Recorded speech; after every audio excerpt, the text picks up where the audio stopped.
सकते हैं। तो देखिए एक माउंटेन या पर्वत क्या है, एक सभ्यता कैसे डेवलप कर सकती है। एग्जाम्पल अपने हिमालय को ही मैं लेता हूं। मान लीजिए एक रफली आपने ऐसे मैप बना दिया, ठीक है, एक रफली ऐसे मैप बना दिया और ये इस तरह से यहाँ पर हिमालयन है, हिमालयन रीजन है, ठीक है।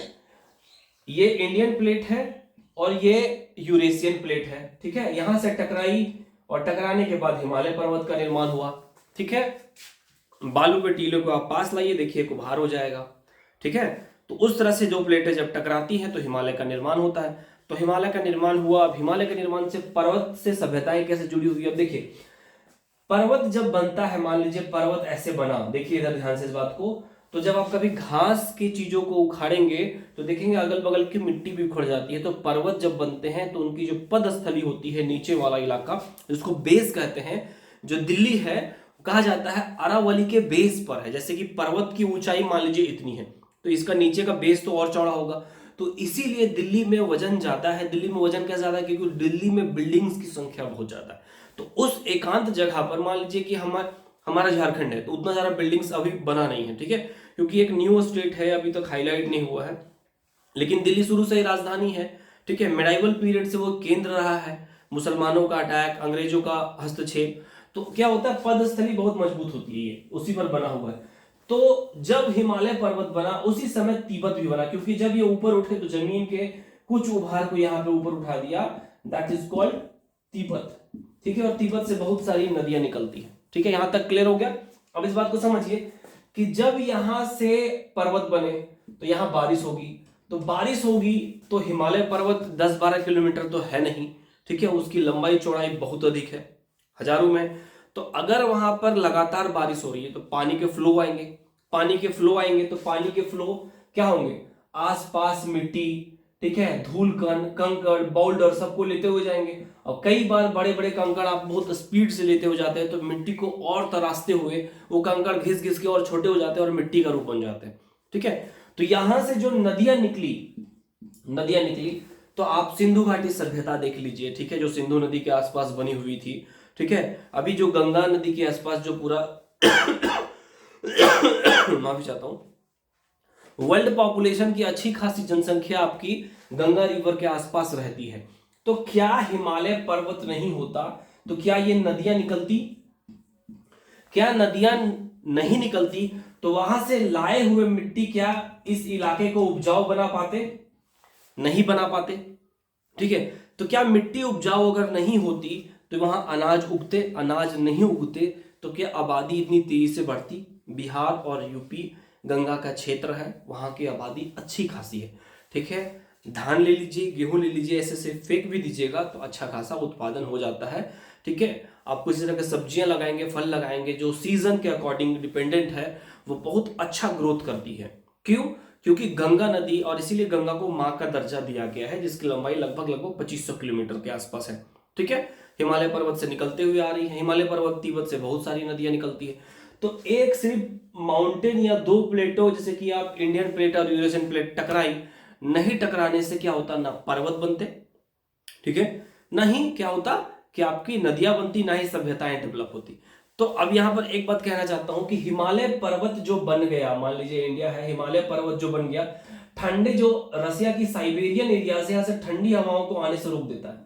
नहीं तो नॉर्थ इंडिया में पूरा चिलिंग इफेक्ट पड़ता, चिलिंग इफेक्ट, चिलिंग मतलब कि आप इतना ठंड कह सकते हैं कि -30 डिग्री, 40 डिग्री, या फिर हो सकता है कि 10 डिग्री, इस तरह के तापमान हो सकते थे। अब हिमालय पर्वत को हटा के देखा जाएगा, अब वो है तो नहीं स्लाइड की तरह, शॉर्ट्स की तरह कि हिमालय पर्वत को हटा दिए, ठंडी हवाएं, मुझे फील हुआ ओ -40 डिग्री टेम्परेचर, ऐसा नहीं है, ठीक है। तो इस तरह का होता, अब ये होता। अब इसकी वजह से क्या हुआ कि जो हिमालय पर्वत है बाहरी अटैक भी कम हुए, ठीक है। तो एक नहीं, अब स्पिरिचुअल इंपॉर्टेंस भी है। माउंट एवरेस्ट में कैलाश पर्वत कहा जाता है कि माउंट एवरेस्ट की तुलना में कैलाश पर्वत बहुत ऊंचा नहीं है, लेकिन लोग वहां चढ़ नहीं पाते हैं, ठीक है। और चीन इतना आगे है, अमेरिका इतना आगे है, उस समय ऑलरेडी इंग्लैंड यहाँ पर हम लोग का 200 साल शासन कर चुका था। लेकिन ऐसा कहा जाता है कि जब आप माउंट एवरेस्ट में चढ़ते हैं तो आपके नाखून और बाल बहुत तेजी से बढ़ने लगते हैं, ठीक है, कि आपका एज जो है बहुत तेजी से बढ़ने लगता है। देखिए कुछ चीजें स्पिरिचुअल है, हर चीजें लॉजिक से प्रूव नहीं की जा सकती। जैसे कि यहीं पे मैं एक एग्जांपल देता हूं कि ह्यूमन बॉडी के अंदर क्या एक चीज होता है जिसको निकाल देने से आपके हाथ, आंख, कान, ब्रेन काम करना बंद कर देते हैं।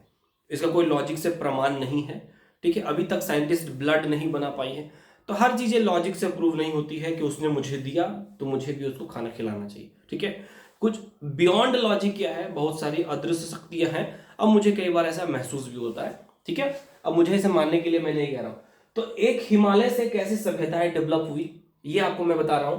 अब देखिए इससे क्या होता है कि ज्योग्राफी, इकोनॉमी, सोसाइटी और कैसे रिलेट होता है, सारी चीजें रिलेटेड है। बात समझिए कि हिमालयन माउंटेन है मान लीजिए, तो ज्योग्राफी की वजह से क्या हुआ कि यहां ज्यादातर आबादी रहती नहीं है, इसने नदियां निकाली, ठीक है। क्या हुआ, सोसाइटी, सभ्यताएं डेवलप हुई, वहां पर व्यापार होने लगा, अनाज होने लगा, ये क्या हुआ, इकोनॉमी रिलेट करने लगा, इकोनॉमी रिलेट करने लगा सोसाइटी। अब यहां पर क्या हुआ कि अगर अधिक बारिश होगा तो लोग रेनकोट से रिलेट ज्यादा पहनेंगे, ढलुआ छत बनाएंगे, ठीक है। अगर मिट्टी उपजाऊ है तो अनाज का उत्पादन ज्यादा होगा, तो क्या होगा, लोग अनाज की पूजा करेंगे, अनाज को सम्मान देंगे, पशुओं को सेवा करेंगे, क्योंकि बैल, गाय दूध देती है, बैल से क्या होता है, हल चलाया जाता है, खेत जोता जाता है। तो उस तरह की सिंपल से ज्योग्राफी आपका क्या है, सोसाइटी डेवलप करने लगती है बहुत हद तक, ठीक है। उसके बाद ज्योग्राफी इकोनॉमी भी डेवलप कर लेती है, तो हर चीजें रिलेटेड होने लगती है। और यहीं पर अगर ये संपन्नता आ गई तो लिविंग स्टैंडर्ड काफी ऊपर हो जाता है। इस तरह से क्या हुआ है, हिस्ट्री, ज्योग्राफी, पॉलिटी, इकोनॉमी सभी जुड़े हुए हैं। अब हिस्ट्री एक एग्जांपल में बताता हूं यहां पर कि जितने वॉर हुए हैं अभी तक, पानीपत का युद्ध चाहे जो भी हो, वो मैदान में हुए हैं, पर्वतों में लड़े नहीं गए हैं। पर्वतों में लड़ना जरूरी है, इसलिए कि आप लोग 2 लोग हैं या 4 लोग हैं, ठीक है, धक्का मुक्का हो गई, ठीक है, या 4 लड़कियों के बीच में या स्टूडेंट्स के बीच में हो गए, तो वो क्या, वो क्लासरूम में लड़ते हैं या फिर बाहर लड़ाई हो गया, ऐसा थोड़ी ना होता। बोला था चलो तुम पहाड़ में चलो, उसके बाद लड़ाई करेंगे। तो क्या होता है, हिस्ट्री क्या होता है, ज्योग्राफी और हिस्ट्री रिलेटेड है, इकोनॉमी रिलेटेड है, सोसाइटी रिलेटेड है। तो इन चीज को एक करके जब आप समझने लगते हैं तो आपको पढ़ने में मजा आने लगता है, ठीक है। तो किताब जो सिर्फ कह रहा है सिर्फ उसको मत पढ़िए, ठीक है। उसके आगे बहुत सारी छिपी चीजें होती है, जैसे कि पृथ्वी की एक बात कहता हूं मैं, पृथ्वी के बहुत जो महत्वपूर्ण महत्वपूर्ण ज्ञान है जिनको पुस्तकों में वर्णित नहीं किया गया है अभी तक, या फिर होगा तो नालंदा विश्वविद्यालय के जलने के समय वो जल के तबाह हो गई। जिसने भी जलाया वो नीच से नीच इंसान होगा, ठीक है। क्योंकि कई बार आप देखेंगे कि ये जैसे कि नेचुरल सी बात है, जैसे कि आप लोगों की मदद करते हैं तो आपकी भी मदद इनडायरेक्टली होने लगती है, ठीक है। तो ये कुछ गहन गहन रहस्य विज्ञान की बातें होती है जो आपको कई बार पुस्तकों में नहीं मिलती है, ठीक है। जैसे वॉर टेक्नोलॉजी में सिर्फ सिखाया जाता है इसको मारने से इस तरह से युद्ध जीता जा सकता है, ये सिर्फ एक एंगल हुआ। दूसरा एंगल है कि कितने लोग मरे जाएंगे, जिस जमीन के लिए तुम लड़ रहे हो वो जमीन ना तुम्हारे पिताजी की कभी हुई है, ना तुम्हारी होगी, ना आगे वाली पीढ़ियों की हुई।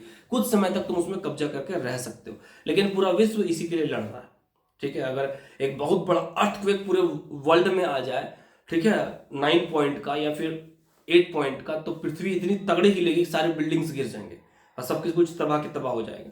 तो इस तरह से चीजें रिलेटेड होती है। हर चीज को मैंने रिलेट करा बताने की कोशिश की। अच्छा लगे तो लाइक कर दीजिएगा, दोस्तों में शेयर